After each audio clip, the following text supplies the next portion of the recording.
Hello दोस्तों। आपका हमारे टेक्नोलॉजी पार्क के यूट्यूब चैनल पर स्वागत अभिनंदन है। तो आज हम हमारा एक टॉपिक है कोशिका, उसके बारे में अध्ययन करेंगे। तो हमारा जो टॉपिक है वो है कोशिका।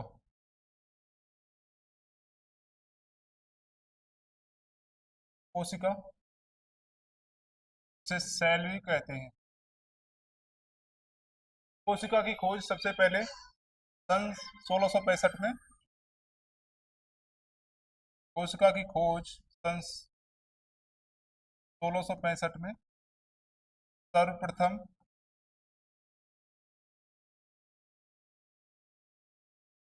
रॉबर्ट हुक ने की थी।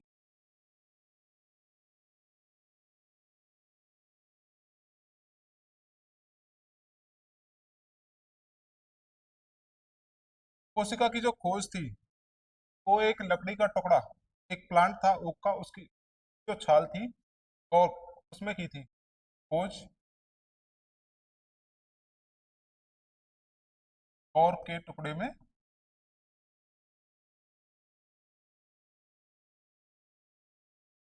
की थी।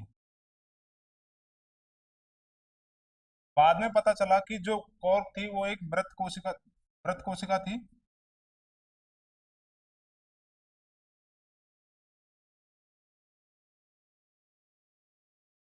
जो कोशिका ना होकर की कोशिका भित्ति थी, जिसे सेल वॉल बोलते हैं।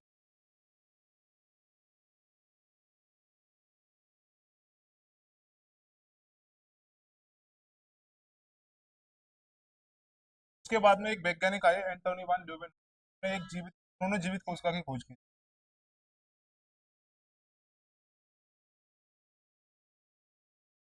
जीवित कोशिका की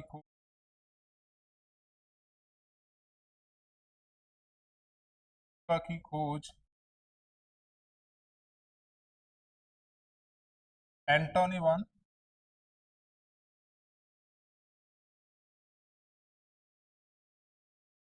ल्यूवेनहॉक।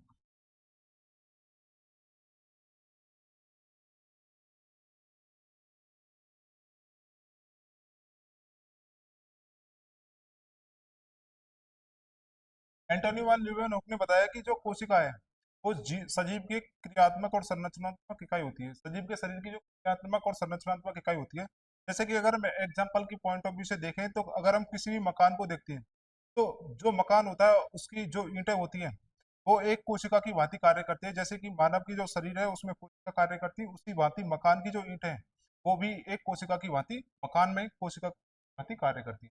तो एग्जाम्पल हम मकान के रॉ मटेरियल से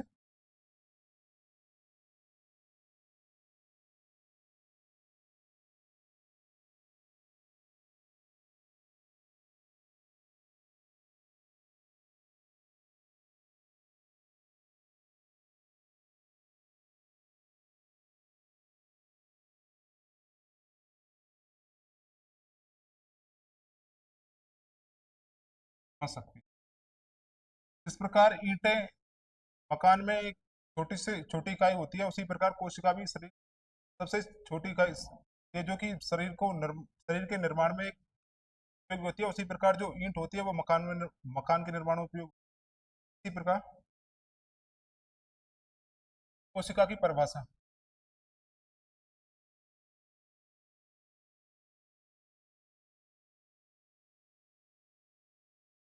कोशिका सजीव के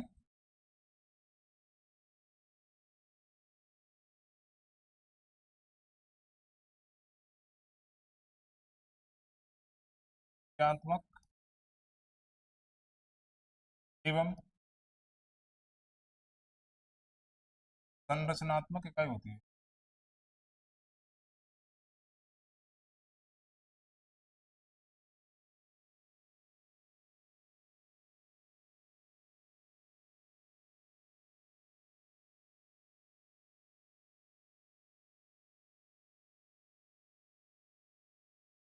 इसमें जो इम्पोर्टेंट है वो है क्रियात्मक और संरचनात्मक इकाई। क्रियात्मक का मतलब है किसी भी चीज को करने के लिए जिस वस्तु का उपयोग होता है।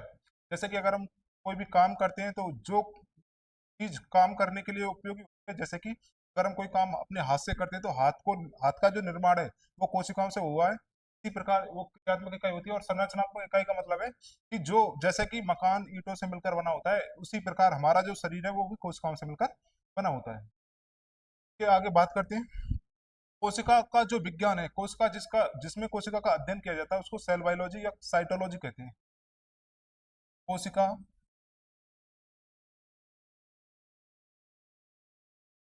के अध्ययन का विज्ञान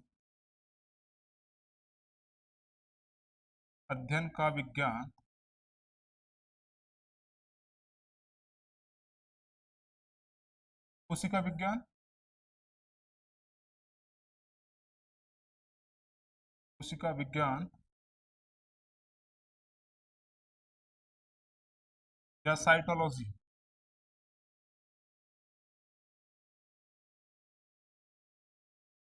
साइटोलॉजी कहलाता है। जनरली इसको सेल बायोलॉजी भी बोल देते हैं।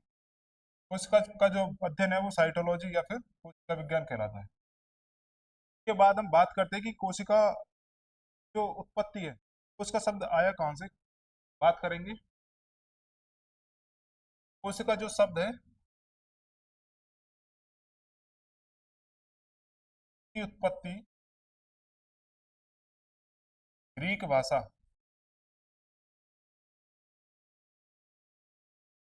ग्रीक भाषा से हुई है। कोशिका का मतलब है कि होलो स्पेस, मतलब एक खाली स्थान। कोशिका का मीनिंग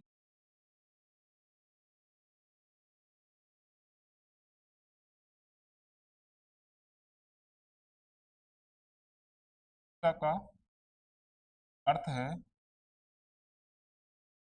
रिक्त स्थान, रिक्त को होलो स्पेस।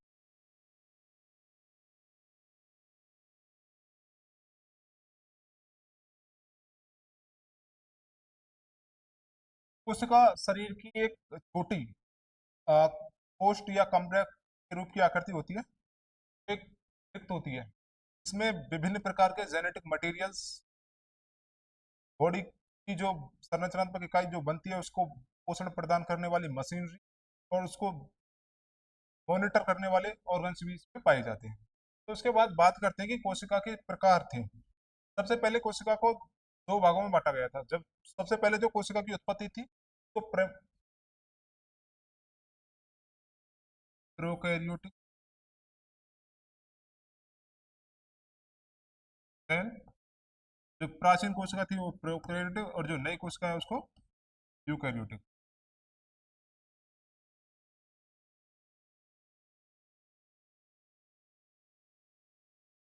जो प्राचीन कोशिका थी, ऐसी कौन सी जो आवश्यकताएं आई कि जो प्राचीन कोशिका नई कोशिका में कन्वर्ट हुई थी, ऐसी कौन कौन सी जो आवश्यकताएं थी जिससे कि प्राचीन कोशिका को एक नया रूप बदलकर नई कोशिका का रूप लेना पड़ा। ऐसी जो जो कोशिका के सामने जो सिचुएशन थी उनको बताते हैं। जो प्राचीन कोशिका थी उसमें क्या था कि जो जेनेटिक मटेरियल था वो बाउंडेड नहीं था। जो जेनेटिक मटेरियल था ऐसे ही बिखरा हुआ रहता था। उसमें हिस्टीन नाम की कोई प्रोटीन नहीं पाई जाती थी, जिससे कि क्रोमोटिन नहीं बनते थे। तो वो पहली बात, न्यूक्लियस के अंदर जो न्यूक्लियस था कोशिका का वो कभी भी कवर्ड नहीं था, अनकवर्ड रहता था और वो एकदम फैला हुआ रहता था कोशिका में। और जो अब यूकेरियोटिक जो कोशिका है, नई कोशिका, तो इसको प्राचीन कोशिका भी बोलते हैं। प्राचीन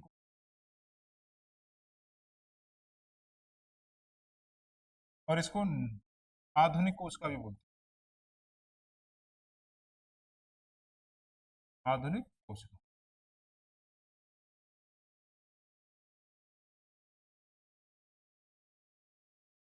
प्राचीन कोशिका में क्या था कि केंद्रक में जो न्यूक्लियस था वो बाउंडेड नहीं था। जो नई कोशिका उसमें जो न्यूक्लियस है बाउंडेड होता है। उसमें जो प्राचीन कोशिका थी उसमें क्रोमेटिन नहीं पाए जाते थे, लेकिन जो आधुनिक कोशिका उसमें क्रोमेटिन पाए जाते हैं। जेनेटिक मटेरियल संगठित रहता है आधुनिक कोशिका में, जबकि प्रिमिटिव जो कोशिका थी में जेनेटिक मटेरियल संगठित नहीं था। उसके बाद में जो आधुनिक कोशिका है उसमें सेल ऑर्गन्स जो कोशिका को भोजन प्रदान करने का काम करते हैं और शरीर की जो मुख्य क्रियाएं उनको संचालित करने का काम करते हैं, वो आधुनिक कोशिकाओं में विकसित रूप में पाए जाते हैं, जबकि प्राचीन कोशिकाओं में वो विकसित नहीं थे। तो हम बात करते हैं कि प्राचीन मतलब प्रोकैरियोटिक कोशिका और यूकेरियोटिक कोशिका में क्या अंतर है, देखेंगे अंतर।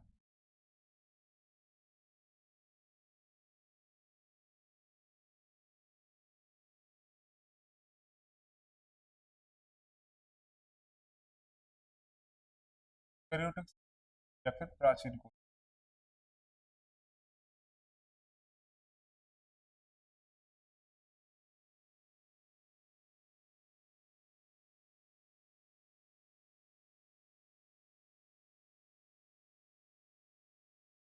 है यूकेरियोटिक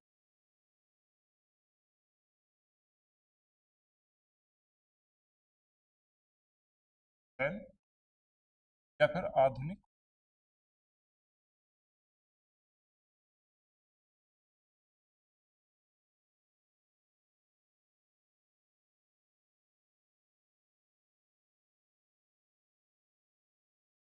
जनरली जो भी कॉम्पिटेटिव एग्जाम होते हैं उसमें किया जाता है कि प्राचीन कोशिका प्रोकैरियोटिक कोशिका और जो यूकेरियोटिक कोशिका है उनमें मुख्य अंतर क्या है। तो हम बात करेंगे आज में अंतर की। सबसे पहले बात करते हैं जो प्राचीन कोशिका थी, उसमें जो केंद्र के न्यूक्लियस जिसको बोलते हैं वो सुसंगठित नहीं था।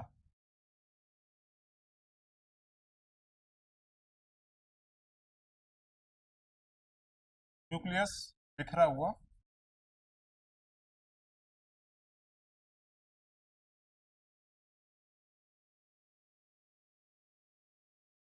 रहता था, और जो आधुनिक कोशिका थी उसमें न्यूक्लियस संगठित है,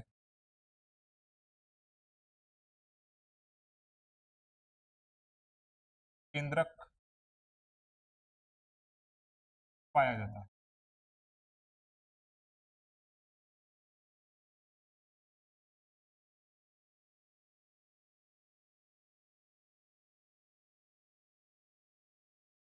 जो प्राचीन कोशिका थी इसमें सेल ऑर्गन्स नहीं पाए जाते थे या फिर अविकसित थे। कोशिकांगों का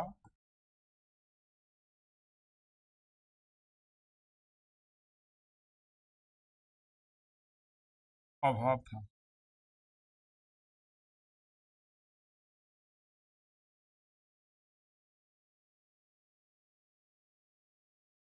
में सुसंग एक विकसित कोशिकांग पाई जाती है।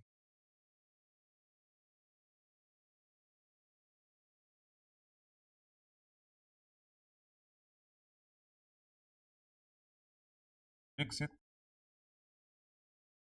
अंग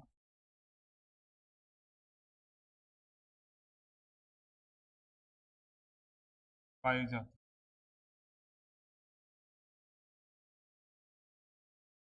अब कोशिकांग से क्या से कोशिकांग जो ऑर्गन्स जो अंग कोशिका के अंदर पाए जाते हैं उन्हें कोशिकांग कहते हैं, जैसे राइबोसोम, माइटोकॉन्ड्रिया, हरित लाइसोसोम आदि। में 70 इस प्रकार के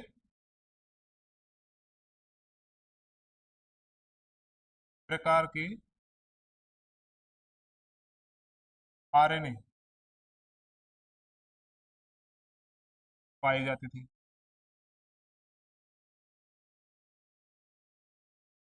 और जो यूकेरियोटिक कोशिका है उसमें 80 इस टाइप के आरएनए प्रकार के आरएनए पाए।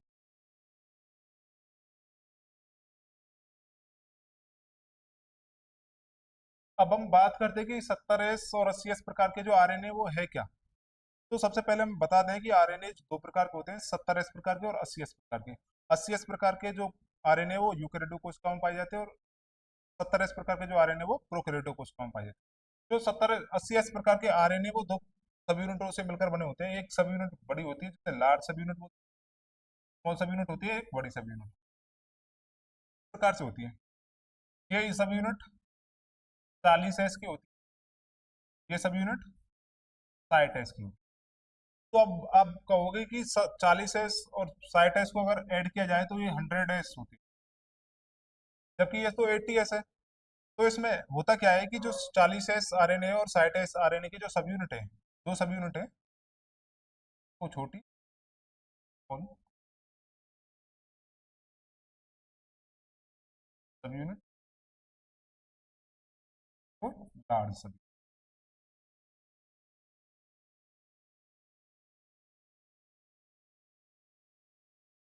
जो ये सब यूनिट का ये हिस्सा है जो इसको ओवरलैप कर रहा है, जो 20s का जो आरएनए का जो हिस्सा है इसको ओवरलैप करता है।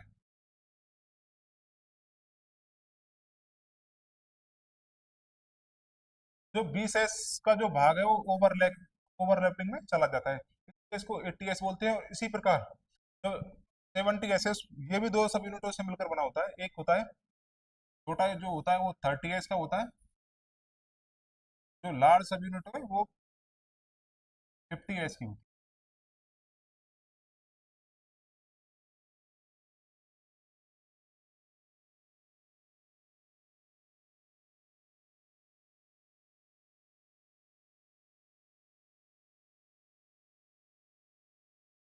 ये 50s की होती है। अब इसी प्रकार जो अगर इसको हम ऐड करें तो ये 80s होता है, और हम लिखते हैं 70s। तो इसके पीछे का जो रीजन है वो है कि ओवरलैपिंग। तो 10s प्रकार का जो आरएनए है उसमें ओवरलैपिंग में एक दूसरे जो लार्ज सब यूनिट में स्मॉल सब यूनिट धस जाती है, इसी कारण से जो 10s का जो सब यूनिट है वो इसमें चला जाता है। तो इस प्रकार से ये आरएनए का जो 70s और 80s प्रकार का है वो इसमें इस प्रकार है। तो अगर हम बात करते हैं उसी क्रम में,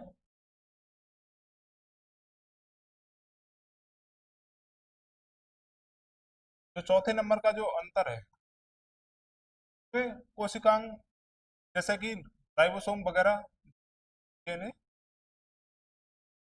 का जो अभाव होता है।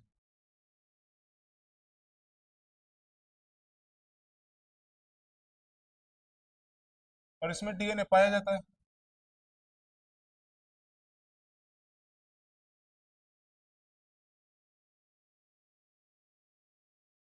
अगर हम इसे देखें कि डीएनए है क्या, डीएनए एक जेनेटिक मटेरियल है जिसको डीऑक्सी न्यूक्लिक एसिड के नाम से जाना जाता है। जो प्रिमिटिव कोशिका थी, प्राचीन कोशिका थी, उसमें जो मुख्य जो जेनेटिक मटेरियल था वो आरएनए था। आरएनए, और जो आधुनिक जो यूकेरियोटिक कोशिकाएं हैं उसमें जो मुख्य जो जेनेटिक और मटेरियल होता है वो होता है डीएनए। एक्चुअली हुआ क्या था कि जो आरएनए था, जब को जब ट्रांसक्रिप्शन और ट्रांसलेशन की जो प्रोसेस होती, प्रोसेस के दौरान अगर जैसे ही आरएनए को स्टिमुलेट मिलता प्रोटीन फॉर्मेशन का, तो आरएनए क्या था कि इंफॉर्मेशन को लीक कर देता था। और इन्फॉर्म कभी कभी ऐसा होता था कि गलत इंफॉर्मेशन भी आरएनए पहुंचा देता था। तो उस अ, नियम को, इस चीज को देखते हुए नेचर ने ये देखा कि नेचर ने आरएनए में जो बदलाव किए उससे क्या है कि जो नेचर का जो नियम है वो है कि फिट एंड फिटेस्ट, मतलब सर्वाइवल को ही, जो सर्वाइवल के लिए होता है उसको ही नेचर सेलेक्ट करता है। तो जो डीएनए था, आरएनए था, वो डीएनए में कन्वर्ट हो गया।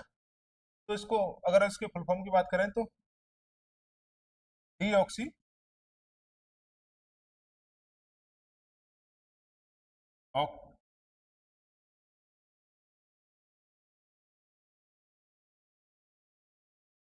राइबो।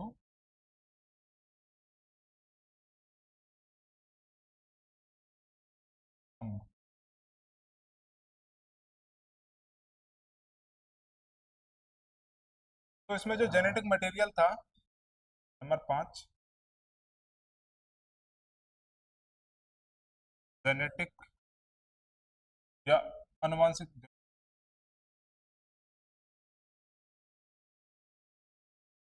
या अनुवांशिक पदार्थ।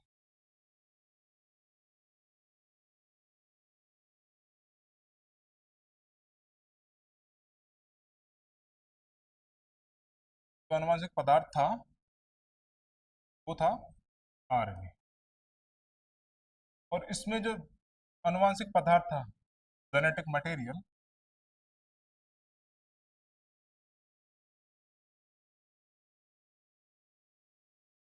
वो था डीएनए। यहाँ तक के बाद में जो लवक, जो भी ऑर्गन्स थे, सबसे पहले जो ऑर्गन्स थे वो थे लवक। लवक पाए जाते थे।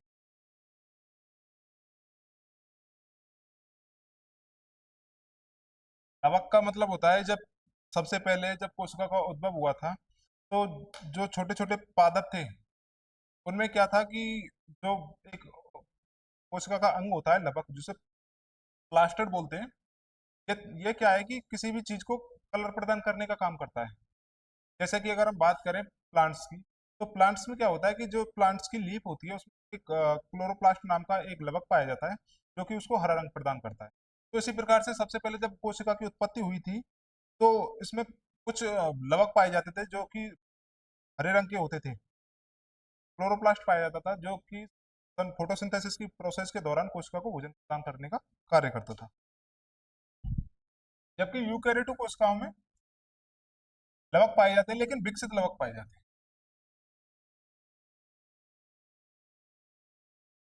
विकसित लवक या कोशिका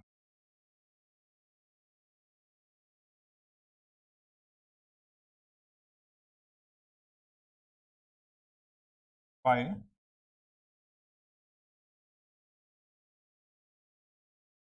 जाते हैं। तो इसके एग्जाम्पल की अगर हम बात करें, तो बैक्टीरिया,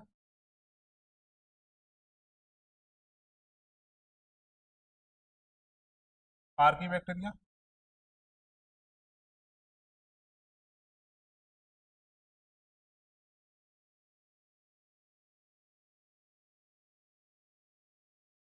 के एग्जाम्पल है।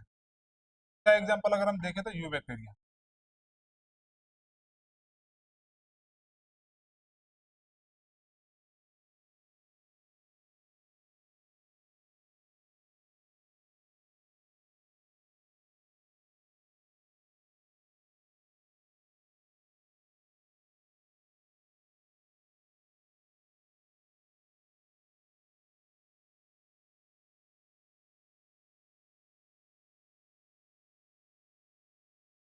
अब इसमें क्या आता है कि जो आधुनिक जीव हैं, आधुनिक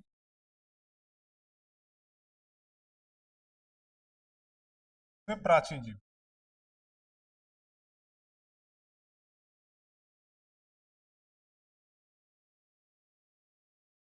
ये था प्रोकैरियोटिक सेल और यूकैरियोटिक सेल में मुख्य अंतर। तो हम बात करते हैं आगे कोशिका की संख्या के आधार पर कोशिकाओं का प्रकार। अगर हम बात करें नंबर्स के आधार पर,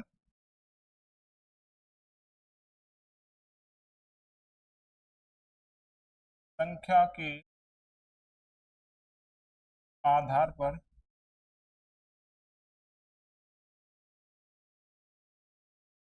कोशिका का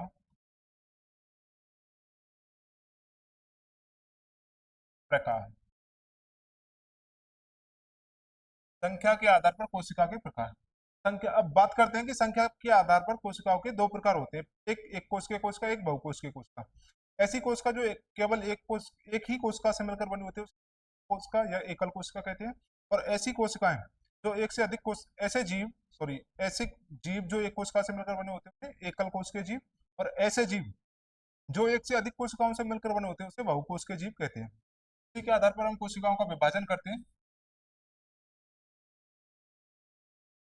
एक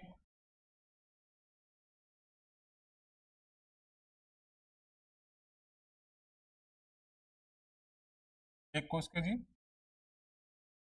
दूसरा होता है बहुकोशिकीय।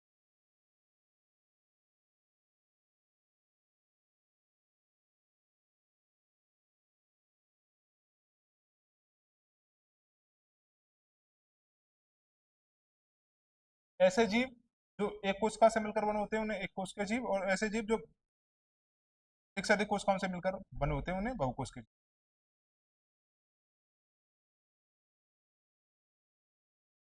चलो इसके बारे में हम आगे बात करेंगे नेक्स्ट क्लास में। तो थैंक यू, हैप्पी लर्निंग।